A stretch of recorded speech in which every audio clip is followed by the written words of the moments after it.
সালাম আলাইকুম। Congratulation Iran অসম্ভবকে সম্ভব করে দিয়েছে।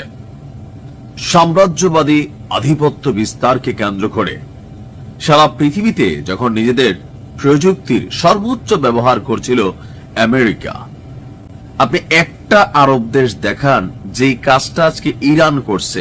অন্যান্য দেশ করতে পারবে, লাইক চীন, রাশিয়া বা অন্যরা অনেক প্রযুক্তির আপডেট, কিন্তু একটা আরব দেশ দেখান। আমি কি বলা হয় যে ধরেন একটু ধন্যবাদ দিতে চাই চীন এবং রাশিয়াকে, কারণ বলা হচ্ছে যে তারা এক্ষেত্রে ইরানকে কিছুটা গাইডলাইন দিয়েছে। আর ইরানের যে জ্ঞান বিজ্ঞান প্রযুক্তি কোন লেভেলে আছে আপনি চিন্তা করেন, দ্যাটস ইরান।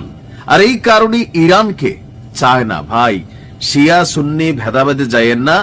ইরান একমাত্র দেশ সিংহ, এই সিংহ যদি ঘুমায় যায় আগামী 100 বছর আর এরকম কোন সিংহের জন্ম হবে না। বাট এটা জন্ম যদি টিকা থাকে তাহলে এরকম আর 2-4টা সিংহের বাচ্চা বিভিন্ন দেশে জন্মাবে। এই দাবি হচ্ছে আপনার মার্কিন বিজনেস ম্যাগাজিন ফোর্বসের। আপনার ইরান ওয়ারের বরাত দিয়ে এক প্রতিবেদন করেছে মার্কিন বিজনেস ম্যাগাজিন ফোর্বস। তারা বলছে ইরানের ভেতরে হাজার হাজার স্টারলিংক ইউনিট চালু রয়েছে। যে বক্তব্যগুলো আমরা গণমাধ্যমে দেখছি, পশ্চিমাদের মুখে শুনছি, বাস্তবতা হচ্ছে আদতে ইন্টারনেট ব্ল্যাকআউট সম্পূর্ণ হয়েছে, স্টারলিংকের কার্যক্রম সেখানে নাই। স্টারলিংকের আপলিংক এবং ডাউনলিংক ট্রাফিকের প্রায় 30% ব্যাহত হয়েছিল। কয়েক ঘন্টা পরে দেখা যায় স্টারলিংকের ইন্টারনেট যেটা আছে সেটার 80% বেশি ট্রাফিক কার্যক্রম বন্ধ। অর্থাৎ আমি যখন নিউজটি করছি এই ঘটনা থেকে কয়েক ঘন্টা পরে, তো যেভাবে 3-4 ঘন্টায় 30 থেকে 80 গেছে, আমি যখন নিউজ করতেছি 100% এটা বন্ধ হয়ে গেছে। স্টারলিংক রিসিভার স্যাটেলাইটের সঙ্গে সংযোগ স্থাপনের জন্য জিপিএস ব্যবহার করে। আপনার ইসরায়েলি সংবাদ মাধ্যম টাইমস অফ ইসরায়েল বলছে যে গত জুনে ইসরায়েলের সঙ্গে 12 দিনের যুদ্ধের পর থেকেই জিপিএস সিগন্যাল ব্যাহত করে আসছে ইরান। এর ফলে শাটডাউনগুলো স্থান ভেদে কার্যকর হচ্ছে এবং স্টারলিংক সংযোগে এক ধরনের প্যাচ ওয়ার্ক কুইল্ড পরিস্থিতি তৈরি হয়েছে, যার মধ্যে আপনার এই ইন্টারনেটটা ব্যবহার এক ধরনের অসম্ভব হয়ে পড়েছে। মোট কথা যদি বলতে চাই, স্টারলিংকের ডেটা প্যাকেটের পরিস্থিতি পর্যবেক্ষণ করা প্রযুক্তিবিদরা বলছেন স্যাটেলাইট সংযোগ মারাত্মকভাবে ক্ষতিগ্রস্ত হওয়ার ফলে ইরান স্টারলিংকের ইন্টারনেট পরিষেবাটা ব্যাহত করেছে। তো আমার কাছে মনে হয় যে এটা খুবই দরকার ছিল যে আমেরিকা যা খুশি তা করতে পারে। আপনি একটা সিস্টেম বন্ধ করে দেবেন আপনার রাষ্ট্রের জন্য, সেখানে আরেকটা সিস্টেম ঢুকাইয়া আপনার রাষ্ট্রকে কন্ট্রোল করার এই যে খেলা, এরকম ধাক্কা কিন্তু আর খায়নি। এমনকি এই বিষয়টা এরকম না একটা সুইচ অফ করে দিলাম আর এটা হয়ে গেল। এইটাকে বন্ধ করতে গিয়ে ইরান সরকারের হিউজ পরিমাণ অর্থনৈতিক আপনার একটা ধাক্কা কিন্তু তৈরি হচ্ছে। বলা হচ্ছে এই কিল সুইচ পদ্ধতির খরচ অত্যন্ত ভয়াবহ। ইন্টারনেট বন্ধ থাকলে প্রতি ঘন্টায় ইরানের অর্থনীতি থেকে 15 লক্ষ থেকে $60,000 ক্ষতিগ্রস্ত হচ্ছে। তবে যেটা সান্ত্বনার বিষয় সেটা হচ্ছে ইরান প্রযুক্তিতে ওই লেভেলে গেছে। আমাদের মুসলিম দেশগুলোর মধ্যে কে আছে এই লেভেলে খেলার? স্টেট তৈরি হলো। এই সরকার প্রথম থেকেই একটা দিকে মনোযোগ দিছে, উত্তর কোরিয়ার মতন। তারা আজ থেকে 45 বছর আগে টের পাইছে যে আগামী দিনে পৃথিবীতে টিকে থাকতে হইলে, আপনার দেশকে রক্ষা করতে হলে দরকার হচ্ছে পরমাণু শক্তি। আপনি দেখেন নর্থ কোরিয়া ওয়াই, পাকিস্তান ওয়াই, রাশিয়ার কেউ ঘাটতেছে না ওয়াই? কারণ প্রত্যেকটা রাষ্ট্র পারমাণবিক শক্তিতে কম বেশি শক্তিশালী। তো এখন আরব রাষ্ট্রগুলোর মধ্যে কারোর কাছে পারমাণবিক তো দূরের কথা, একটা মিসাইল বানায়নি ঠিক মতো। আপনি দেখেন তো ভালো মানের হাইপারসোনিক সুপারসোনিক আছে নাই। ইরান একমাত্র রাষ্ট্র যারা পারমাণবিক মেশিনারিজ বানাই ফেলছে। আর এই মিশন আজকের ছিল না, সেটার জন্য তারা সকল দিক ডেভেলপ করছে।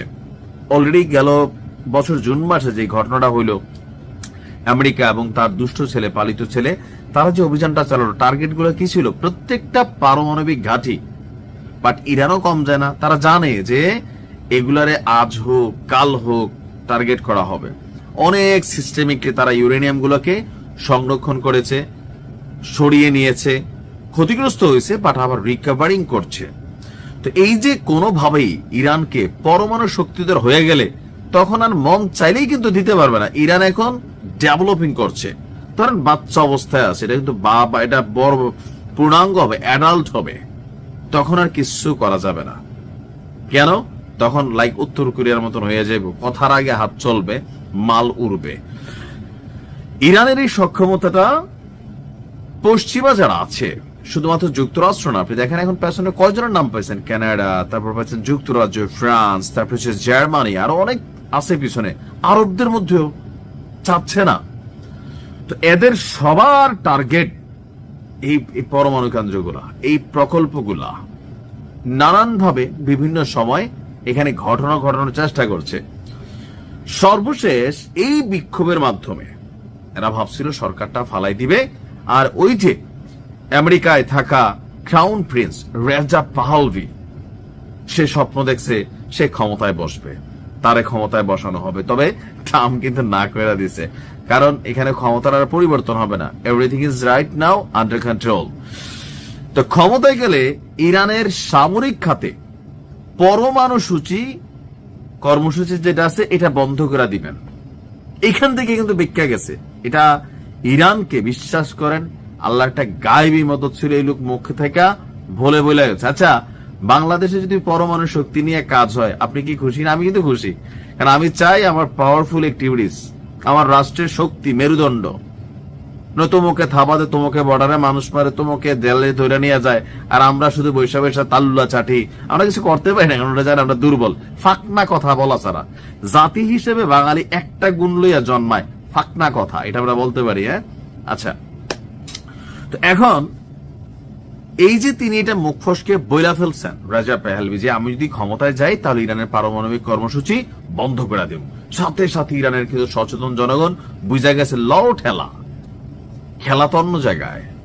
তারপরে জনগণ রাজপথে নেমে গেল, সরকারপন্থী হইয়া একটা রিয়েকশন দিয়ে বসলো না, দিয়ে বসে, এরপরে কিন্তু পরিবেশটা বদলাই গেছে, আলহামদুলিল্লাহ। এখন যুক্তরাষ্ট্র এবং ইসলির প্রতিও এই যে ভালোবাসা, ইসলিকে আপনার সমর্থন দিবে, স্বীকারোক্তি বলছে, সে ক্ষমতায় যাইয়ে প্রথমে তো ইরানের জনগণ কি দেখতেছে যে আরে এই বিক্ষোভ তো আমাদের ছিল, আমাদের ভিতরে, এটা কই থেকে কই গেল, এখন তো একটা একটা চেহারা বাই চড়তেছে। এখন কিন্তু জনগণ সচেতন। এখন আমার মনে হয় যে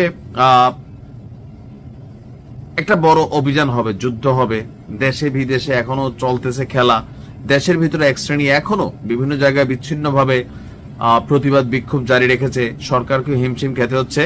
বাট ইরান নিজেদের কপাল খাবে যদি এই খেলাতে কখনো পড়া যায়, জনগণ যদি সচেতন না হয়। ঠিক ফিলির ভাইদের মতন হবে, ফিলির ভাইদের মতন। আল্লাহ হেফাজত করুন।